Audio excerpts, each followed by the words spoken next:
Do you have to use expensive tools to do keyword research these days? Or can you actually find some really good keywords for free using sources maybe you're not typically using?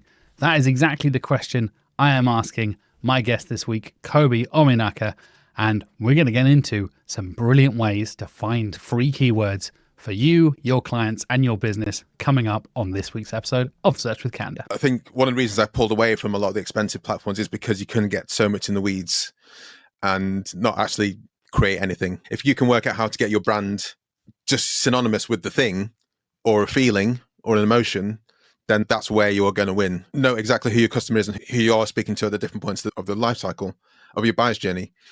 Especially if you're in B2B, speak to your customer, and speak to all the different people you need to touch point with on your customer if it's a really convoluted sales process. One really key thing to know there is that you don't need a large community to have a huge impact on what you're doing.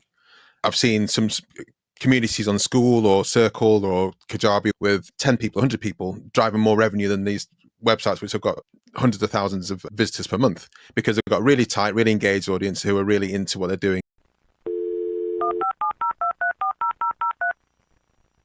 Hello and welcome to this week's episode of Search with Candour. This is the podcast where I, your host, Jack Chambers-Ward, interview the best and brightest across SEO and digital marketing every single week. Episodes come out every single Monday, so hopefully you'll be caught up with the latest advice, topics and news before you start your work week is basically the plan for this podcast. And this week I am joined by a very good friend of mine, the one and only Kobi Omenaka. Funnily enough, Kobi and I actually met each other through our other podcasts, our film podcasts. If you don't already know, I host a bad film sequel podcast called Sequelizers, and Kobi hosts a couple of different podcasts, but the one specifically we're talking about is a Netflix discussion podcast called FlixWatcher. And Kobi and his co-host Helen have guests on every single week, and they talk about a film they have recently watched on Netflix. They review it, they rate it, they discuss it, behind the scenes, all that kind of stuff. It's a brilliant podcast. If you're looking for new things to watch on Netflix, FlixWatcher is a brilliant way of doing that. And I previously recorded an episode of FlixWatcher along with my co-hosts and with Kobi and Helen as well. So we were kind of having this conversation about, our film podcasts can cross over, and it never even occurred to me that we should also have a conversation on Search with Candour, because Kobi has been working in digital marketing for years as well as podcasting.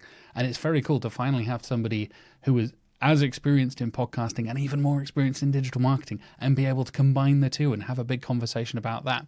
And we're actually talking about how to find free keywords.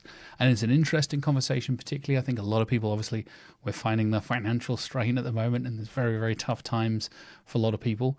And Kobi has found ways to do good SEO and do good marketing on a really small budget without having to pay huge subscription fees for every single tool and every single service out there. There are lots of ways you can get free stuff that can be really, really useful and really, really powerful in your strategies and campaigns. And that's going to be the topic of discussion for this week. And if you haven't already, I would hugely appreciate if you do like and subscribe on our YouTube channel. I will point down below. You can go and do that there. Of course, you can follow, and I think it's also follow on Spotify and follow on Apple Podcasts. And you can leave comments on Spotify and comments on YouTube as well. We had some recent comments that really made me laugh. People were complimenting Darren Shaw's fantastic jumper that he had in the #1 episode of last year I did with Darren Shaw, and people comparing Mark and I and our little dynamic that we have when we do the podcast together.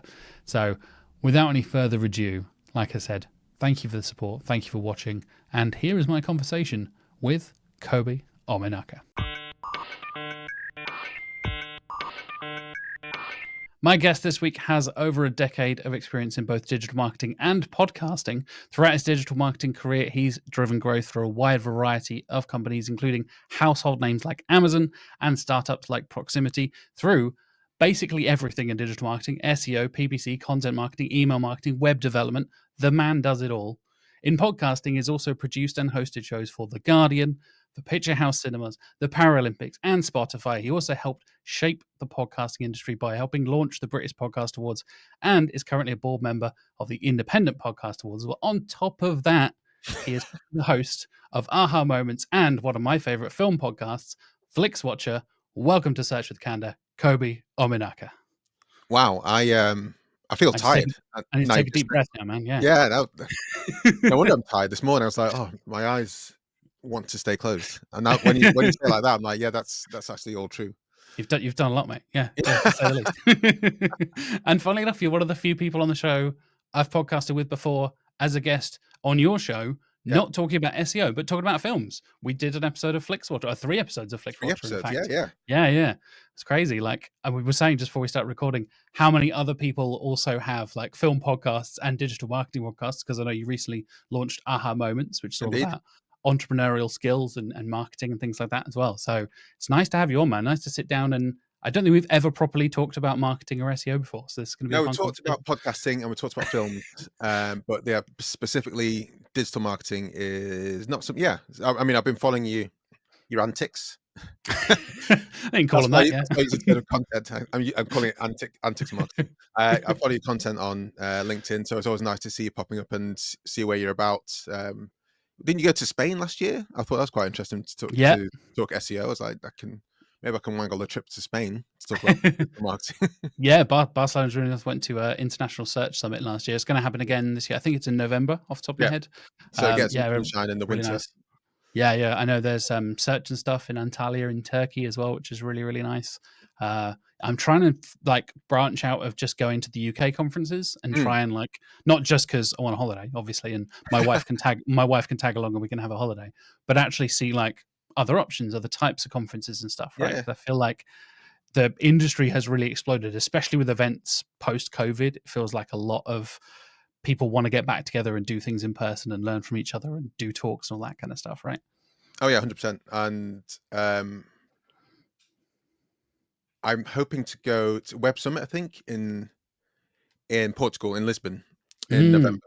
That might be my first like remote one. But I'm just generally trying to get out a bit more and go to these events because they're a lot of fun. They give me a lot of energy. You meet a bunch of new people, learn a hell of a lot, um, and also it's fun. Like double down on the fun side of things. Exactly, exactly. And you brought an interesting topic for us to talk about this week: Yeah, free ways to get keywords, which I think is something a lot of us have kind of dipped our toes into, maybe poked around. A lot of us know some of the obvious tools and stuff like that, but I think there is a lot of room here to find gold and dig around, right? I yeah. think there is a lot of space where you can kind of get, an idea from things like Search Console or Google Analytics and stuff, but there is a lot of stuff out there that maybe people aren't using and aren't aware of that would be source of keywords where you don't have to pay 500 quid a month, £1,000 a month, This is whatever it it. is, some of those tools. So I guess the opening question is like, do we need tools to find keywords, or do you think there are enough places on the internet to find these keywords for free? I guess we have to define the term tool. Oh, sure. Yeah. My favorite way to find keywords isn't a tool, but things like I'd say using anything on the internet or any kind of website would be quote unquote a tool.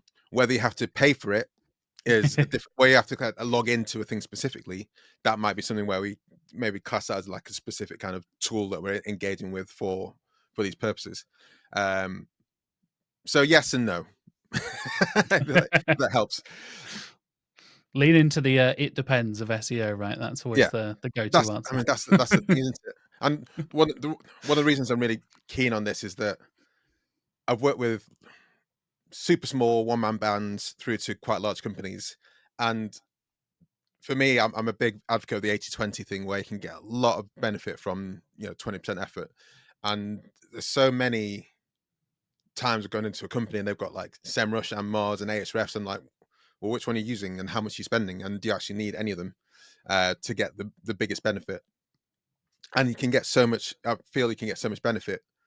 We're talking on page SEO. There's content creation side of things. I think you get so much benefit from just poking around a bit and understanding what you want before you paying for these tools, which can be quite expensive, and a lot of people actually don't really know what they're doing in them. I've spent a lot of time in all of them, and I know them very at a surface level, and I don't feel I need to really spend that much time in them as well. So I think a lot of times when SEO gets to that extent, you're almost pulling in like a super expert to do those things which I feel you don't necessarily need to do until like SEO is like de facto a really established channel, and you're trying to optimize it further than you have got it at the moment. And a lot of the time, you're speaking to people, they haven't got it started yet, and it's not driving results yet, and it's not doing the things it should do yet before you want to then spend the money to then get to the next level. Yeah, I think it's a lot about that accessibility side of it, right? Like you said, you Mm. can get agencies or companies, or even like, people get misinformed and they become a freelancer or whatever. They're just starting out in their career, and you realize, oh, I'm spending, like I said, 500, 1,000, 1,500 a month, whatever it is. It's like, actually, there are ways to do this, especially if you're starting out, and especially if you're working with, like you said, one man band style Yeah. clients or one person companies or whatever it is. There are ways for you to kind of kickstart that idea and get into the content marketing side of things without having to pay for those big tools. They have their value. Don't get me Yes. wrong. I think there is amazing work and amazing tools in things like SEMrush and Ahrefs and stuff like that. But to the other side of it, I think you're right, where you can kind of get lost in a lot of that, right?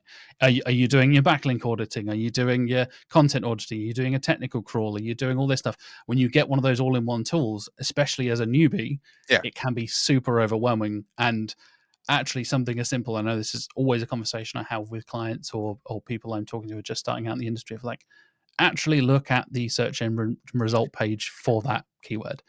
What comes up? What is shown on the There we results page? go. What do you actually see there? You don't necessarily need to crawl the tool and get a screenshot and do all this kind of stuff. Act like a customer, act like a user, act like a human being, and see what you find. And that's why I didn't want to say the word tool, because Google is like, hey, if you're not using Google or Bing or whichever platform you want to use, Yandex, if you're not actually just trying to search and see what happens when you search, do it on your PC at work. If you've got a separate one, do it on your computer at home, do it on your mobile, do it incognito, see what pops up in these different scenarios. That can get you a lot of the way there. And then once you get that, go into those top 10 or however many searches you want to go down, and see what those guys are writing, see what the content is they've written. That's where you can get so much benefit from it without then having to buy the tool. Of course, it's a bit more tedious, but also because you're doing a bit more, because you are doing a bit more legwork, you get to get a better feel for the type of content that's needed. Yeah, I think there is definitely kind of balancing. Doing it at scale, you're going to typically need a tool, right? If Yeah. you're not going to manually scroll through 1,000 different sites and make a note of every H1 and every title tag and all this kind of stuff. That would be mad. You're going to save yourself a lot of time if you do actually use a scraper or a tool. But I think you're totally right. There is a lot of value that I think a lot of us kind of take for granted if we've been around for a little while, where actually getting the legwork done and getting your hands dirty and poking Mm. around and literally clicking on a competitor's website or on an ad or whatever it is and seeing what kind of things people are writing about really kind of helps you get an idea of both the macro and micro side of things. Yeah. You get an idea of literally like what the words they are using, like I said, H1s, title tags, all that kind of stuff. What kind of imagery are they using? Stuff you wouldn't necessarily find if you're just getting You're just getting a URLs and list. titles. Just if you're just getting Exactly. a CSV export, you're like, okay, that's good. I'm just gonna do what with this now. But yeah, like you say, it's like, how many images are there? What size are these images? What kind of images are they? Are they images that you could produce and be on brand for yourself? Would it put off, or would it engage your customers? It's like, these are really like, have a look around, and like, you don't necessarily have to look at thousands of sites. Maybe look at the top keywords you hope you want to rank for, um, and just pick maybe 5 of them. I think the tools start to pay more relevance where you're thinking, can I be competitive for those? So that's where it becomes a bit more like thinking strategically. So ideally, I think you probably get a bunch of keywords from using the kind of free areas, free tools, the free part of the freemium tools, and then do a bit of digging to get the idea. When you think, I can be competitive because my domain authority is 0, then look at those keywords and then do the Google search. 100%. Yeah, I think, and even going into a tool that is free from Google, like Search Console, and once you've got your kind of start on it and stuff like that, you're building some content, you're creating some pages, you're getting the work done. You start to see you might be ranking for other bits and pieces. Yeah. You're going to get those secondary and tertiary keywords, right? You're going to not only get the things you're directly targeting for, but you're going to get other stuff around that. And maybe they then turn into, oh, and we're getting a few impressions, but we're not getting any clicks. And actually, like, drilling down into what you're getting impressions for in Search Console, again, I think is something a lot of us kind of take for granted and forget to go back to basics and look at the fundamentals in a lot of ways. Yeah, and that Search Console report is super important, and that's a basic one for me. That is definitely I'd class it as a tool, and it's also kind of hilarious what you kind of rank for. Last year I was working with a company called Gold Standard, which sells carbon credits on the carbon market. They've got their own carbon standards, and also they sell carbon as well. And because they're called Gold Standard, the at some point last year they started ranking just for the term gold, just simply gold. And then suddenly I was like, why have our search impressions gone up? But at the same time, not many people are clicking on us. And that Search Console report just said like gold, like 500,000 people are searching finding us per month. But then obviously the click-through rate was zero because people realized that this had nothing to do with what they were searching for. My theory was, and our best theory was, it was to do with the Olympics and people were maybe typing gold, just for gold, Yeah. gold, silver, and bronze, but also it didn't really fill out the full picture. But that's the best guess reason I can find out why more people were suddenly typing gold, Yeah. into Google. I guess you would put like Olympic gold standard or something like that as like combining those words together. I went to like the price of gold has doubled or tripled in the last like 5 years or Potentially, so. Maybe there's the gold standard is them trying to work out like what's the set price of gold currently. Is that, do we call that a standard? I don't know what the phrase to use. I'm just going to search for it, kind of thing, and then maybe work it out from there. Well, I mean, I know the price of gold and that gold standard in that respect has changed recently because in the States people are putting more into gold because they're a bit like, I don't know what's going on here with these guys in Oh yeah. charge, so we're gonna put our money in something that seems a bit more of a safe bet. Yeah, definitely. And something we've definitely explored here at Candour, we built the tool Also Asked, which kind Yeah. of does on scale take some set results that people also ask stuff as well, right? And I think there is so much of extra SERP features like people also ask, like the auto suggest stuff, Mm. like the suggested other searches at the bottom. If you scroll Yeah. right down to the bottom of the page, you get all the other stuff there as well. The semantic keywords is Exactly. yeah. Yeah. There's so much of that stuff that is, like we said, just available on the SERPs that you can find so easily. I always get into the habit of like we said, getting into make a note of all of that stuff as the first stage. When you have that conversation with the client, like what kind of things do you want to rank for? Mhm. Or what kind of things do you think you rank for? And then what kind of things do you actually rank for? They're often three different things. Yeah, then it becomes a case of, so why do you actually want to rank for that first Mm. one? It just seems nice, right? That seems like a good thing. I'm like, that's probably not a good business strategy. And I mean, it's a good start, isn't it? I mean, I'm continually trying to nail down my ideal customer profile, and it starts off like, yeah, well, I want to work with really rich people who just give me money for not doing that much, and I'm like, okay, but that's not really a thing, Kobe. So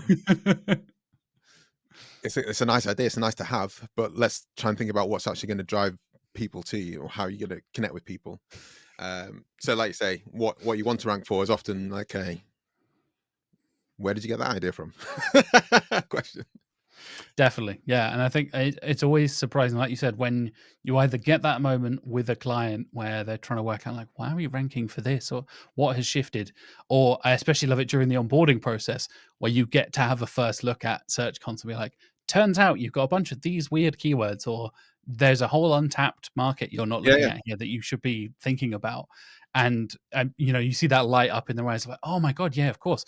We talked about doing that, but never really took it to the next stage. Or I would have never have thought of that, is another phrase I hear often when you get that moment of realization. Like, oh yeah, that makes a lot of sense. And funny enough, I was talking with some of the guys in the SEO community last night when we do our clubhouse chats, and it was this oh, is thing of Clubhouse still a thing? a clubhouse is still a thing, at least according to the SEO community. That's the only thing I use it for these days. I remember it blew up during COVID, Yeah, and then kind of died a death. But yeah, it's still got weekly rooms on the SEO community. fair play, fair play. But there was interesting. Some of the Dutch guys were talking about a thing called like a folding caravan. So which is Mm. everybody else was like, wait, what? A folding what? What are you talking about? It's like that's the most Dutch thing you've ever said. And Arnout Helmans was explaining like it's kind of like a tent on wheels that you can fold out and stuff, and then pack back up. And there are like 3 or 4 different ways you can explain it in Dutch, let alone English. Right, right. So do you think you're ranking for folding caravan or Yep, portable tent or tent on wheels? yep. And all of those translate slightly differently into Dutch and then back into English again. So there can be even keywords that you don't know about for a client or for yourself for an industry. I'm like, oh, people word it like that. I didn't realize people would use that phrase instead of the phrase, we're ranking for phrase A. And it turns out only you and your mates use phrase A, when actually phrase B is the thing people are actually talking about. Well, this is my top tip, and that's why I say there's some tools. This is not a tool to find keywords. My favorite tool is like speak to your customer, Mm, see why their customers, record those conversations, pull out keywords, phrases that they use, and now in the kind of ChatGPT age, transcribe them, put all the conversations into ChatGPT, and go, okay, pull out some key phrases, repeat phrases from different conversations that we haven't been using or would be interesting to talk about. And that then ties in with the fact that is it like 15-20% of Google searches are like brand new. yep. So like not even if you're looking at all these the best in market tools, then you're still missing out on quite a large proportion of the search terms. And that highlights what you said there with 4 different ways to describe this folding tent on wheels, or whatever See, folding we don't even caravan. know how to describe it. Exactly. It's like, well, do you write 4 blog posts, or do you have one big blog post that has people also ask with a detailed FAQ that has all those different terms at the end of it? It's like, what do you do? But if you, for me, I talk more about content nowadays than SEO specifically, because I think I listened to one of your episodes with the guy from Google, and he was talking about making sure your product matches with what your customer and client wants. Yeah. And that for me is a lot of the core of it. SEO gets your website hopefully on YouTube, on Google. But once people land on your website, if what they see there doesn't resonate with them, they're going to bounce. So no matter how much you've put effort into writing those keywords, if it doesn't resonate, then people got to bounce. People are going to bounce because it's not there. But if you are writing the keywords, you're writing the words in the way that your customers use them, and it's clear and simple on your website, and people land there, then they're going to connect. Then they're going to go, it's just going to be like a light bulb moment that goes, yes, I'm in the right place. These are the guys for me. These are the guys that can help me out. If you can use their words in the way they use them on your website, then it's super simple. And I know it's not, it's a different kind of keyword research, because it's research for directly on your site, and it might not rank on Google that well, or you might not get that much traffic for those terms specifically. But then that connection you get when you get it right is magic. I've seen like 10x like conversion rates when you've got those words on the website or your mobile platform, for example, or your app. Yeah, 100%. That's a huge part of why we lent into doing also us, why the development team and Mark Mm. worked on it, because you so closely match the search intent better for that kind of thing. Like you said, even if it's the classic zero volume keyword, right? Like, oh, when so many brands might take the example we were saying earlier of like, oh, there's one phrase for this thing and another phrase for another thing.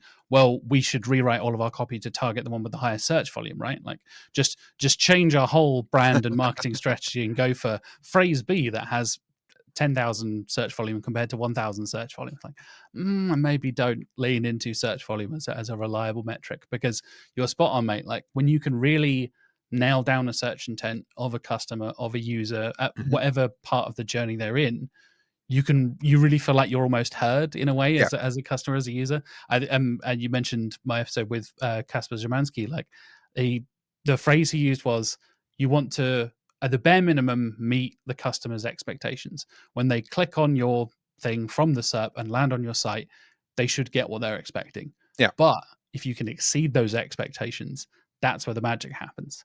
And that's really where, like you said, include an FAQ, include additional information, whether it's, oh, there's a audio version, there's a podcast version of this blog post, there's a YouTube video version of this, all the different types of things that you can, we mentioned different types of images and stuff, right? Make this feel like it's really answering all of your questions at the same time, or really targeting a specific search intent can make a conversion happen compared to, oh, I'll target the thing with 10,000 search volume. Yeah, sure. Everybody's, like you said earlier, right? Like the competition for that stuff is so much higher when you're coming in and you can create multiple bits of content across, and I'm sure we'll get into multi-channel stuff because I know you and I are both passionate about that, but targeting it from different platforms as well, like knowing what people are searching for on social media. You accidentally said YouTube there, but I'm going to lean into YouTube as well. Like YouTube is a huge part of it, right? It's a massive search platform for content creators. Yeah. And I think a lot of people see it as like, oh, it's just for YouTubers. Oh, it's for, funny enough, for podcasts now. Hello, YouTube. But I think it's a Hi, huge please platform for send people work my finding it. way. Exactly, right? It's a whole other thing. And even looking at the kind of things people search for on YouTube is going to be different to how they search on Google, different how they search on Bing. And I think going in with that mindset of meeting the customers where they're at. So if you know that your particular audience is more likely to use video content, I am a huge consumer of video content personally. I listen to a lot of podcasts, I watch a lot of videos, all that kind of stuff, far more than I read articles these days. Yeah. And I think that is where a lot of people are going, right? People are watching things on Instagram, TikTok, all that kind of stuff. So being aware of the way language changes and search changes between the platforms can be a huge part of that process as well. Well, the amount of things I've fixed in my house through YouTube, or like work out exactly what to say to the plumber. Yeah. So it's the zone valve. It's broken. It's the like, hold on, zone valve. Yeah, that's and like trying to do that search. I don't know why it's easier on YouTube to find out what's wrong with my plumbing. That kind of thing. Sometimes it just works better on those different platforms than it does on a Google search, which will often throw you into the depths of a forum where people are opining left, right, and center. But then, yeah, I generally did like use the zone valve example to the plumber, and when he came, I could tell he was a bit like, "You done Googling, have you?" And then when I showed him, it's like, "Yeah, you're right, it's a zone valve." I mean, you can even do like, again, going on a bit of a tangent, but like use Google Lens or something like that, and like take a photo of it and say like, "What is this? Yeah. And what part of my sink is broken?" You're like, "It's probably the zone valve, mate." You're like, "Oh, okay, thank God for that." Like, yeah. And I think it was a big conversation. It seems to kind of be part of the big conversation that's happening this year, to be honest, is the evolution of search and the way we're searching. And I know we're going off on a bit of a tangent here, but I think it's relevant for the types of keywords we're seeing. And I know talking to people who are working on these huge clients who are getting a lot of branded traffic and stuff like that from LLMs, from AI overviews and stuff like that, particularly the way people are using things like ChatGPT search and Perplexity, especially if you're talking to it, you use your words in a very different way than you do when you type out. And I know I've said this on the podcast before, like, I feel like I kind of know how to search for stuff on Google, right? We've been using Google for long enough. My family will come to me like, oh, I can't find this thing. And I'm like, hold on a sec. Da-da-da. Oh yeah, I know the exact right combination of words to put in to find the thing, when, my parents might struggle to do that or whatever. But I think we're seeing the evolution of that with LLMs and the way we search with voice and stuff. Is this finally the era of voice search that we've been hearing the the bells of for the last decade? I don't know what computer system you have. I've been using the Mac for 10 years now, and in the last 2 years in particular, I've been using the voice type for like creating 80% of my content. And is that because you're a podcaster, Kobi? Let's be honest. Because sometimes my fingers just don't work. Yeah. But I just get it out a lot more quickly. And so I spend a lot more time on LinkedIn now, for example. And if I'm commenting on people on the Mac, you press Control twice, and it brings up the voice type, and I just speak out my words, go to the next thing. So it's super authentic. I don't really think too much about it. There'll be errors in there. Who cares? But it's like authentic. It's just what comes out of my head, and it takes less brain space. And so now I've started doing that also with. I do with I use ChatGPT as my LLM that I use. I tend to do a lot of voice typing with ChatGPT. But with Google, I still do type. I still Right. do like type the thing in. I'm like, when you said, I'm like, why is that? That must be some kind of Mm. weird brain wired system Yeah, that's going on there. I think we're in the habit, again, not to call us out, us old fogies that have been using Google for 20 years. Like, we're so in the mode for, well, I type into Google. I don't want to change that. That's how I interface with this thing. And I think, like, speaking to people who have kids and stuff like that who are now starting to use things like ChatGPT and Yeah, are like native to touchscreen use and stuff, like they grew up with using iPads to play games and then get their first smartphone and all this kind of stuff. asking I Alexa. remember back in the day when I didn't have a smartphone. I remember when I got my first SMS capable device with a little thing on and stuff in the like late 90s, early 2000s. Like, I think the native experience now for younger people is that level of interactivity. I think it's more intuitive in a way, right? I know the example a lot of people use, their kids come up and they will go and press the screen. Like, no, that's a monitor. Don't touch the Yeah, monitor. You need to use the keyboard. Like, don't make it dirty. exactly. Yeah. Everybody with kids has got their monitor covered in fingerprints and stuff. Like, but I think that's a relevant question of like, is this the way we interact with search?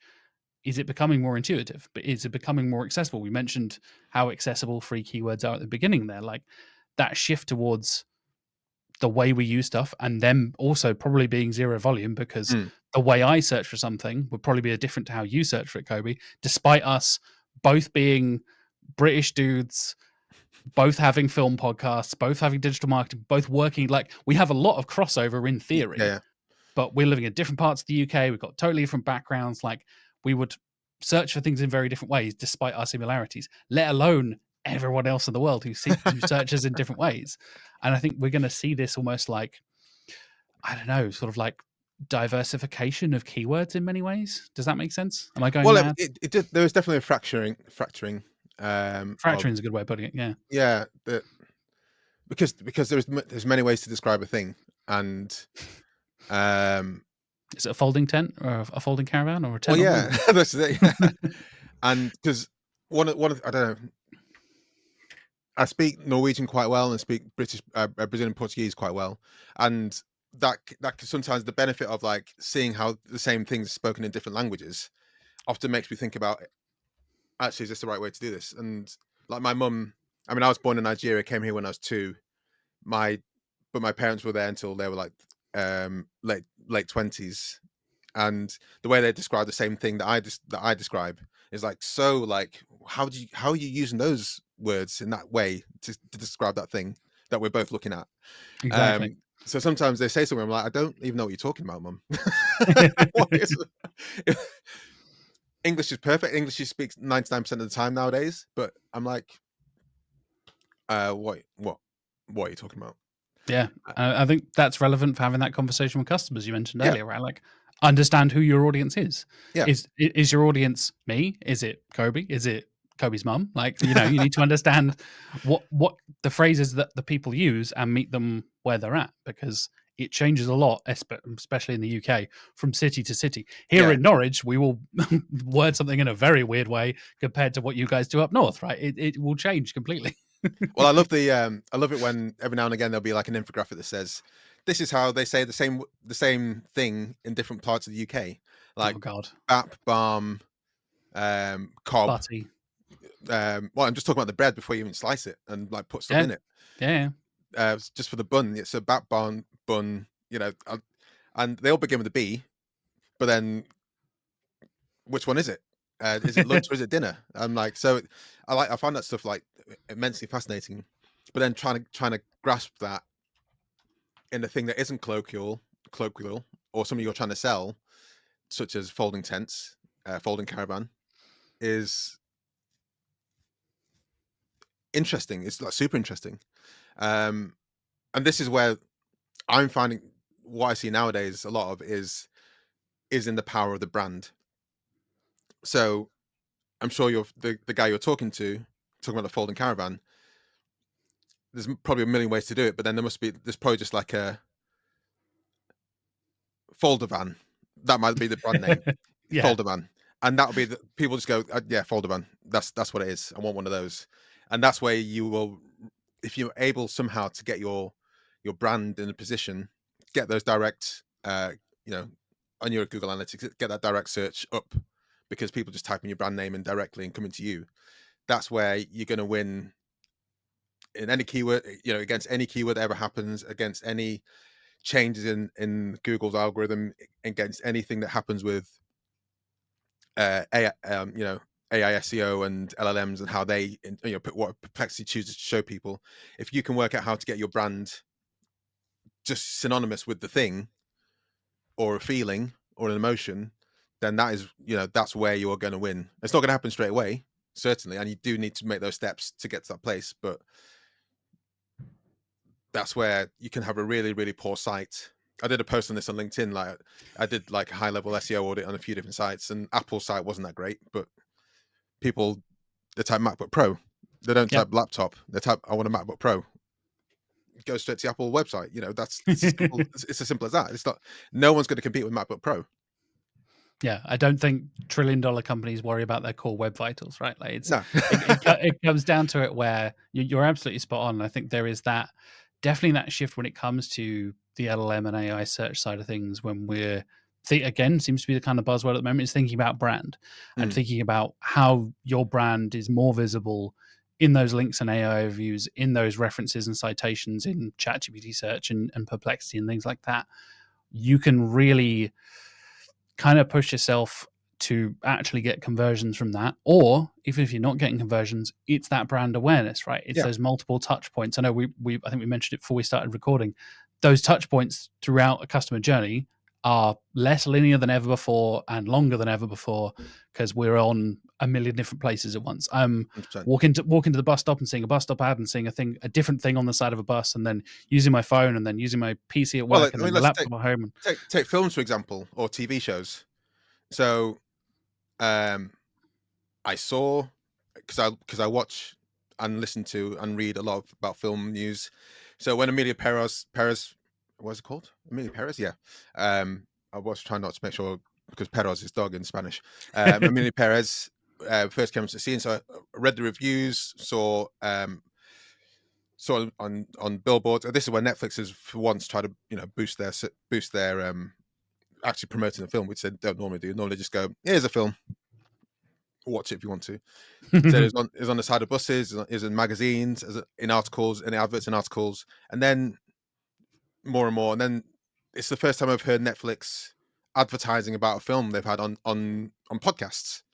And I was like, when I heard that, I was like, wow, okay, so they're really actually trying to hit all those touch points. They are hitting all those points. I didn't see any video ads on YouTube or on social media. And I wonder if that's because A, they didn't do it, or B, because I didn't engage with any of their things to trigger the fact that I might be interested in it. But I'll be very surprised if they didn't do that, because that's a low cost way to engage people who are normally interested in a thing. But that's just an example there of like, get those 16 touch points in different ways, so it becomes ubiquitous and you can't escape it. And you'll either be like me and happily go, no, I'm not going to watch it right now. I might watch it sooner down the line, or you might just like fold and go, yeah, okay, I've seen it so many times, I might as well press play on this film. And of course, the Oscar campaign they did as well. That's a huge drive for them as well. So that 16 touch points. That's 1,600 touch points they're trying for this one film. Yeah, I know. Obviously, you talk about Netflix films a lot on FlixWatcher. That's kind of the point of the show, and we talk about it on Sequelizers a lot as well when it comes to the marketing budget of films. Like, you take the production budget of a film. Yeah, if it's big enough, you probably just double it, and it's the marketing budget. So you get, it's production of $200 million. Like, that's a lot of money. It's like it's probably closer to $500 million if you, like you said, add all the advertising to it, add all the like relationships and stuff like that. And I think for me, when using Netflix as an example, there was an interesting idea. I'm gonna shout Arn out again, who came up with this theory not too long ago, like the evolution of LLMs and AI search and stuff becoming Netflixified, essentially, where you can pay for a ad-free version, or you can not pay and get ads in your searches. And I hate that idea personally. Like every 5 searches, you get a Get an full ad. screen ad that you can't Yeah. escape, or something like that. It's like, no, I pay for YouTube Premium for that exact reason, because it drives me mad. You're the people. I am the one person that pays for YouTube Premium. Exactly. I actively hate the fact that every time I go into YouTube on my phone, it's like, hey, just use the premium, Kobi. Just use the premium.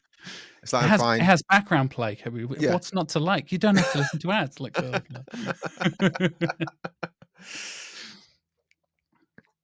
but yeah, you mentioned LLMs earlier in Yeah. your content creation process. Do you use them for that keyword research stage as well? Like, looping back around to the free keyword side of things. Sure.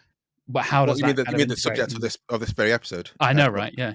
We'll talk less about films and back to keywords. Yeah, I do use them for ideation, and especially if you haven't got customers to hand, it's good to say, well, these are some keywords I like. Can you think of some more ways of saying these things? Mm. And that's quite a nice way to try and expand your reach. And if then you do have a tool which gives you kind of volumes and ideas, then plugging them back into those tools to kind of get an idea, like, this is this one thing you want to go for, or not. If you have got the capacity, again, even some large websites, large companies, if they're posting once a week, then that's a huge benefit for them. So you can often get, this is again the 80/20 thing. If you're posting maximum once a week, then I feel maybe you don't need the other things, because I think there's other ways you can spend your time and money. But if you are posting like daily or multiple times per day on different platforms, then that's where the keyword research expensive tool maybe does help. But yeah, going back to LM, it's great for ideation. It's great for giving alternative views, questioning what you say, and just making you think slightly abstract. So I do completely advocate it. Another way I use them is when you talked about competitive analysis and picking out H1s and H2s. Sometimes I just copy, go into the website, Command A, copy all, paste that into a ChatGPT chat and say, pick out the H1s, H2s, H3s, tell me about this page. And that often pulls out some interesting bits. Yeah, I love the brainstorming side of things. I think has been a big part of integrating LLMs into my workflow as well. But when it comes to this podcast, I'm trying to do it on different platforms. I know you did a post on LinkedIn the other day of like, one podcast episode turns into 30 different pieces of content. Yeah. And doing that kind of thing and translating, taking your transcript and turning that into a written post for LinkedIn, and then turning the transcript into another thing, into a blog post, and then doing another thing. And like, there are so many different ways to translate that through and kind of adapt it to the different platforms. And for me, when that comes to like, okay, so what's the phrase I should use as the title for this on YouTube compared to the title on Spotify? Should they be different? Should they be the same? All this kind of stuff. And like you said, it will come up with ideas you wouldn't necessarily think of. And that is exactly the same way that conversation we were having earlier about talking to your customers. Like, oh yeah, I would have never have thought of that. And there was a brilliant piece of advice Robin Allenson from Similar AI gave me the other day. He was talking about kind of the initial onboarding call he has with clients, and they went through this process and and he was like, cool, I've pitched this proposal, blah blah blah. How would you describe what I just sold you in a sentence or two? Like, okay, cool, yeah, we want to work together. And you have that conversation. And I think they replied with like, oh, we see you as a keyword research automation thing. He was like, oh, that's not what we call ourselves at all. Maybe we should think about that. Yeah. And I think you can often get too, especially if you're working in house or working on your own thing, you can get too inside your own head, right? And be like, well, I call it this, but turns out if I describe this or asked someone else who is not in the know, or is very in the know, depending on your audience, to describe it, they might come up with something completely different and completely change your perspective on things. And that's a keyword, right? That's a free way to 100%. brainstorm that out. And then you can take that, put it into the SERP, go through that process we said earlier. That then expands everything out. It's Yeah, again, just to reiterate to the people who are doing this, uh, do the 80/20 thing. Like, I think one of the reasons I pulled away from a lot of the expensive platforms is because you couldn't get so much in the weeds and not actually create anything. So I think you get that kind of analysis paralysis too much, and um, when often, like I say, once you speak to if you do speak to your customers, you find out, yeah, that doesn't matter. What I've just spent like weeks and months and set this thing up, because they don't even know what I'm talking about. They refer to my job or my company or my service or my products as something completely different. So I've just wasted my time. Yeah. Are they, do they describe Kobi the podcaster? Do they describe Kobi the digital marketer? Yeah, Like, what's the thing that defines you as a brand, defines the company you're building, right? And I often will have this conversation with clients like, can you describe your primary product or service in a sentence? If you can't, you need to rethink your business strategy, because if you need to be like, so it's kind of like this thing, right? And if you combine this thing and this thing and this thing, and yeah, then turn that into that, and when you reshape this and then move that over there, and also this thing, it's like, I am already lost yeah. and I know about your business because I've done the research. What chance do new customers have of understanding what you're talking about? And I think it was a big learning lesson I had from a client a little while ago, that was their audience were hyper educated in their subject, way more than I was, even coming in doing research as an external, marketer. I was like, oh, right. Yeah, we really need to not do the speak to me like I'm a 5-year-old thing that I think a lot of people kind of lean into to simplify things. There is a way of simplifying things without also patronizing the audience, or simplifying it too much.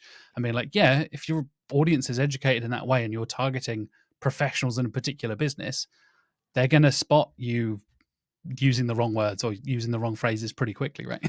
Yeah, I mean, that's it. It's part. It is. It's again. It's just, it all boils down to speak to your customer and understand what they say. And it's also important to note that, know exactly who your customer is and who you are speaking to at the different points of the life cycle of your buyer's journey, especially if you're in B2B. Because when, for example, if I'm working with a B2B client and um, they're saying some kind of engineering. I mean, my background's engineering, so when you're speaking to an engineer from a company, you say, okay, this pump does X, Y, Z. It's got so much head, blah, blah, blah. But then the next stage of it goes to the commercial person, and they have no idea what that technical side of things are. And you need to make sure that the commercial people get on board with what the engineers want. And then you go to the legal side, and then the legal people have no idea. They just want to make sure that things aren't going to, like, so there's different words for ostensibly the same customer, depending on what you're selling and what kind of process you're going through. So again, speak to your customer. The engineer wants to know, the right terminology, the jargon. Good. Okay, so I don't need to like dumb things down for them, but also make it simple. Like I say, make it one sentence. Still, don't speak to a 5-year-old, because a 5-year-old doesn't need to know about the pump head and what that means exactly. But I just want to know it gets the water from over there to over there, like, and some make it go more quickly from over there to over there. But it is. Speak to your customer, speak to your customer, speak to your customer, and speak to all the different people you need to touch point with on your customer if it's a really convoluted sales process. And that negates and that sidesteps ostensibly a lot of what we're talking here with the keyword research, because when you often think about keyword research, you are thinking about what's going to show up in Google when I do the initial search. And that's why I do talk a bit more about the deeper content side of things, because I think that below the surface area is really important. And I know people with without much traffic footfall, they're doing really, really well, because they've got the direct game is on point. They've got really good email marketing thing going on, and when people come to the site, it just converts like gangbusters. So they're not so worried or concerned about how many people get them from the Google search. Obviously, it'd be great to have more, but because there would to go into a multi-channel thing, the multi-channel game is really tight in other areas, then they're not suffering so much from it, and they're not so worried about what's going to happen with the AI search yet. Things will change 100%. 5 years time, things will be different, but they're not immune, but they're less like on the edge at the moment, and less on the edge for I guess before the AI search, it was the dreaded Google algorithm change. The Hummingbird would come along and like screw people over. Of course, of course. I think that's yeah, a really nice kind of framing device for that. Speaking to the customer, getting an idea of where they are, and like we're talking about newsletters before we started recording, Mm, right? Like thinking about different platforms, and I think we're definitely seeing a shift towards because I don't know if you saw the quote from a former Googler the other day that was like, "We see publishing sending traffic to publishing sites as a necessary evil." I was like, "Come on, Google! You don't have to say the quiet bit out loud." Like Jesus Christ! But I think there's definitely a push towards community-based things, towards 100%. things like podcasts, things like newsletters, YouTube channels, all this kind of stuff. That you can feel like you're being heard, you're a part of a community, and it's not just shouting into the void and that kind of thing. Do you think that is going to be kind of the evolution of, I guess, where we're going to see the internet move and search move in general? Is these kind of more kind of like you said, more divided into the channels and Mm. tight multi-channel kind of approaches? I'm not sure of how search ties in with that, but I think certainly the community side of things is impressively powerful. And one really key thing to note there is that you don't need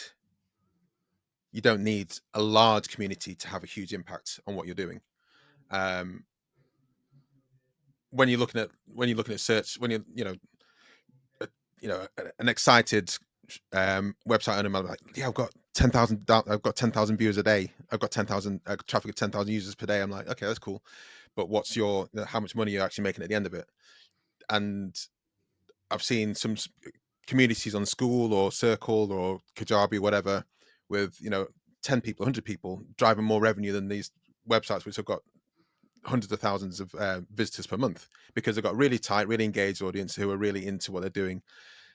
And I see that now, and I'm like, okay, that's super interesting. They've moved it off the search platforms. They've moved it away from, as much as I love LinkedIn, I hate the way the algorithm constantly changes and you've got no Yep. real idea. So it's like, okay, get a newsletter started, get that school group going if you can do, get that WhatsApp group going, be on Facebook groups, as much as I'm not a big fan of Facebook, but engage people in that way that's less reliant on the whim of an algorithm to suddenly go, "Actually, yeah, we don't like this. We don't like how we do backlinks anymore. Sod it. Let's do something else." And that's people's life's work that's just gone down the drain because some people over in Palo Alto have decided that they don't like how backlinks work anymore. So, and these things happen. It's just like, it's heartbreaking, definitely. And what you see when you first start doing SEO and websites first started happening, the hack was to put like famous name next to your product. So like, just Yeah. Bieber Hoovers, for example, and people are like, yeah, just do that, and then you got lots of traffic. And then, okay, it doesn't sound like the best thing to do anyway, but also because it was working, well, why wouldn't you do it? And then Google said, no, we don't like that, so we're going to stop doing that. And it does make a better search experience, of course, but then it also does screw a lot of people over because their business was built on this process, Yeah, which 100%. I think we're so you end reliant. up you end up chasing trends, you're gonna get Yeah. caught out, right? You need to be doing that kind of fundamental stuff, like we said, matching user expectations, Hmm. hitting search intent and all that kind of stuff, rather than, "Oh, I will just, you know, chuck a bunch of keywords in or buy a bunch of backlinks," or whatever it is. It still works to a certain extent, don't get me Yeah. wrong, there is plenty of people who are buying backlinks and making it work and all that kind of stuff. But I think you're absolutely spot on, mate. When it comes to, I know you tell a story of like one of the first podcasts you ever did had a tiny audience, Mm. but it led to getting clients and Yeah. building Yeah. a business and stuff, right? You don't have to have 10,000, 100,000 big, I'm sponsored by this thing or whatever.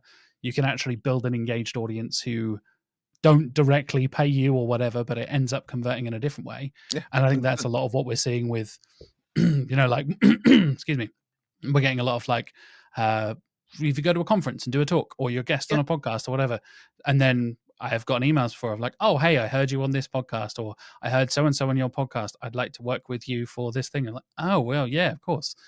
It's even another marketing channel that you don't think of as like, well, Jack's not paying me to come on Search with Candour. It's like, yeah, but, and I'm not doing the whole pay with exposure thing. I hate that phrase, but I think there is value definitely in having a smaller engaged audience and converting people into clients, partners, relationships, all that kind of stuff.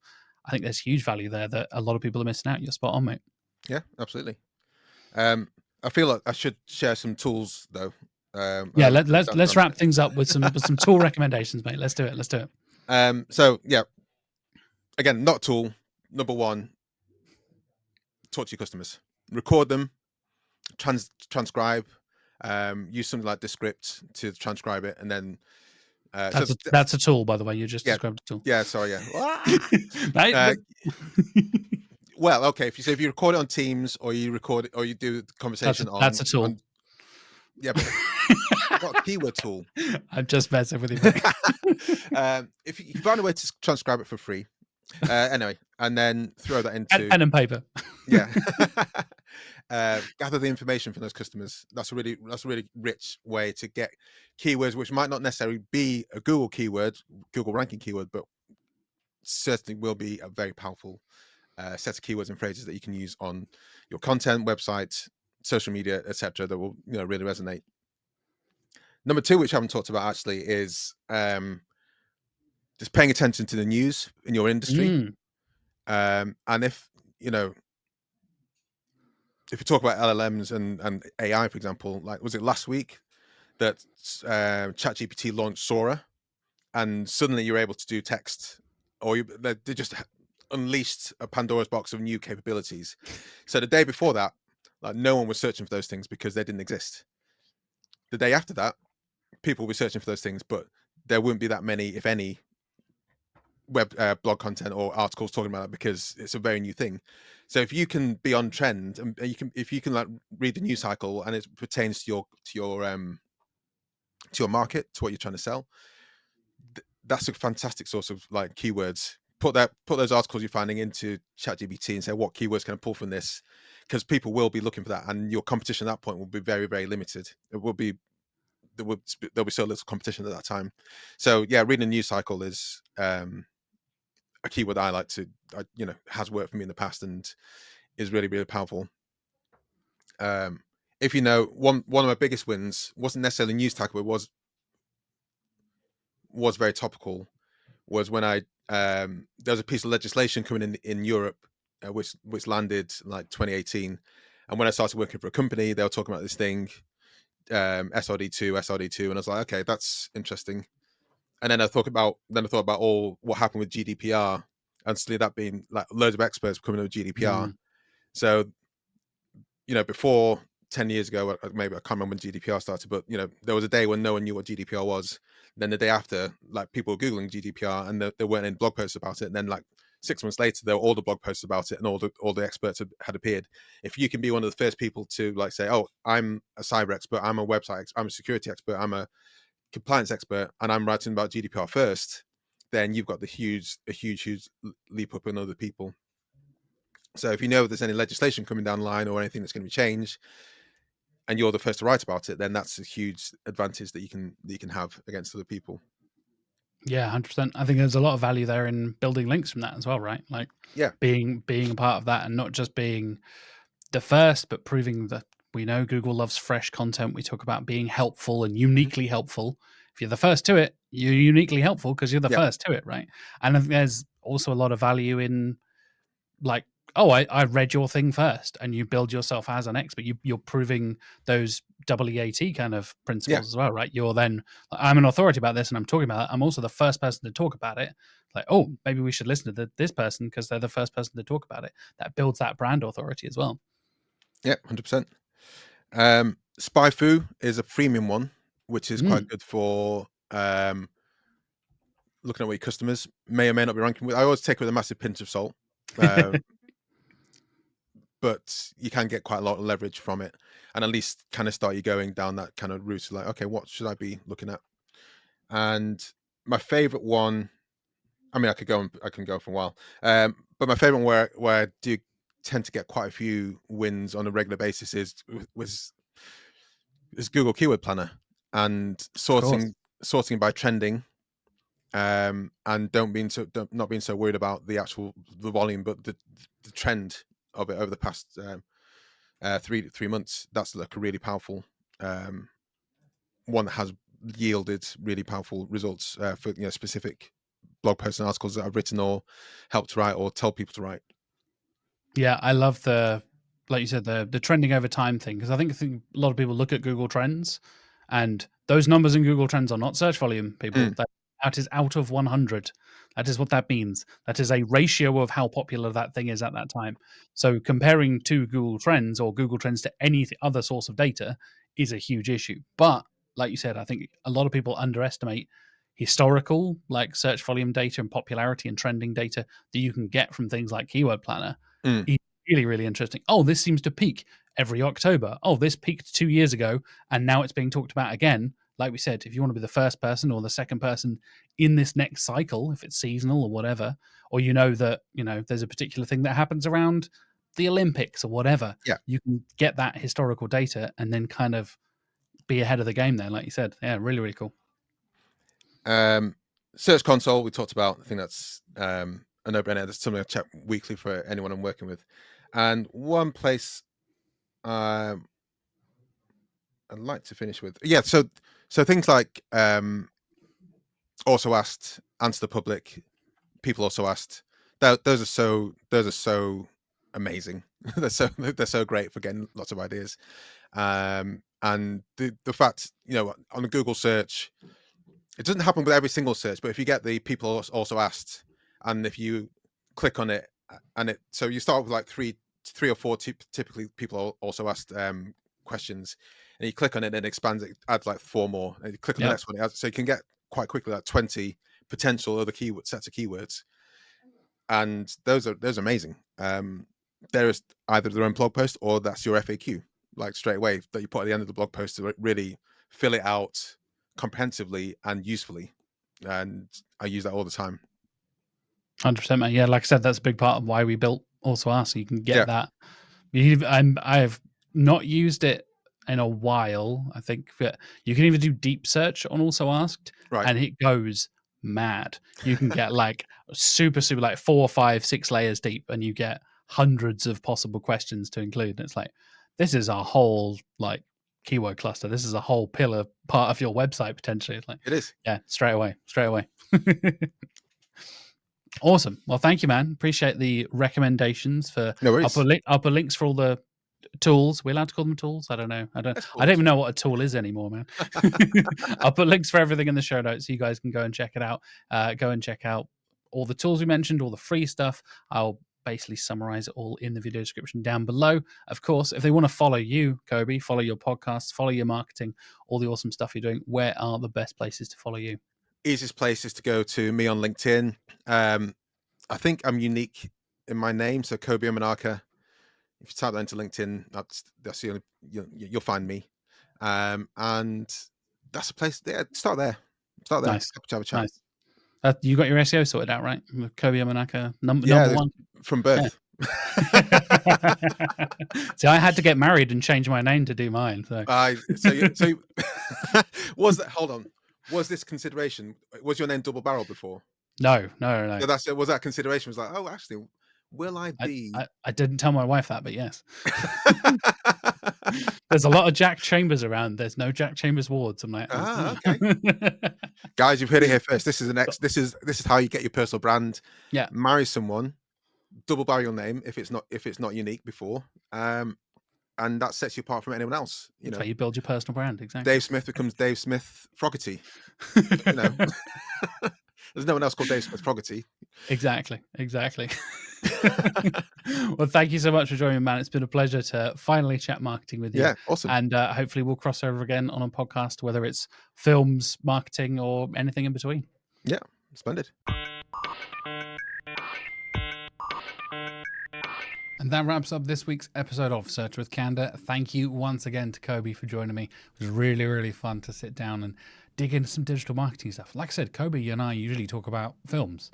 So it's nice for us to actually get into our career side of things and talk about SEO and digital marketing. And I hope you've taken away some nice key, basically advice, strategies, takeaways, all that kind of stuff from my conversation with Kobi. And you're now finding new ways to get keywords and just putting in the work, but spending less money, hopefully saving you some money along the way is the plan for this episode. I'll be coming up in the next few weeks. Of course, Mark Williams-Cook will be joining me once again in the comfy side of the Candour studio, which is outside of this room, just over there. And we'll be recapping some of the most interesting SEO discussions and SEO news over the last month or so. We actually didn't do one last month because Mark has been traveling around doing lots of talks all around Europe and things like that. So it'll be really nice for me and Mark to finally sit down and catch up for the first time in a long while. I've also got some brilliant guests. I have about 10 guests already scheduled, I think through June pretty much, and they'll be coming out through July and August in terms of release schedules. The next episode, I'm going to be talking to Owen Lloyd-Williams, and it's a brilliant conversation. We spin off into all kinds of other nerdy things, but we're talking a lot about how to make B2B content fun.